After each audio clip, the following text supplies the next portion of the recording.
Rusiya əsilli erməni milyarder Samvel Karapetyanın lideri olduğu Güclü Ermənistan partiyasının 14 üzvü saxlanılıb. Ermənistanın Korrupsiya qarşı mübarizə komitəsinin araşdırdığı cinayət işində partiya üzvləri seçki kampaniyası zamanı rüşvət almaqda ittiham olunurlar. Bu həbslər Ermənistanda seçki öncəsi Rusiya yönümlü qüvvələrin neytrallaşması kimi qiymətləndirilir.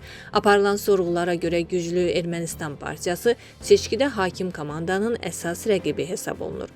Ermənistana sülhün gəldiyi özünü gözlədiyimdən daha güclü şəkildə göstərir. Bunu İrəvanda və bölgələrdə vətəndaşlarla görüşlər zamanı hiss edirəm. Bu barədə Ermənistanın baş naziri Nikol Paşinyan deyib. Erməni baş naziri bildirib ki, vətəndaşlar sülh şəraitində psixoloji və mənəvi rahatlıq hiss etdiklərini deyirlər. Çünki ölkədə sülh hökm sürür. Həmişə yaşadığımız əsəbilik, gərginlik və narahatlıq əvəzinə indi rahatlıq hiss edirik. Düşünürəm ki, vətəndaşlar da tibbi sığorta sisteminin, pensiya artımlarının və digər üstünlüklərin dolayısıyla da olsa sülhlə əlaqəli olduğunu anlayırlar. Paşinyan qeyd edib ki, sülhə inam olmasaydı və hakimiyyətin yeni eskalasiya gözləntiləri olsaydı, sosial sektora bu qədər pul ayrılmazdı. Sülh iqtisadi artım üçün imkanlar yaradıb.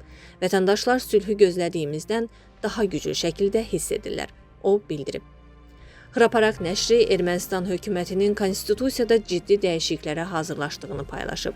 Ədliyyə naziri Surbuhi Qalyan yeni konstitusiyanın mətninin iyunun 7-sində keçiriləcək seçkilərə qədər dərc olunacağını bəyan etsə də, hakim partiyadakı mənbələrimiz bunun seçkilərdən əvvəl olacağını düşünmürlər.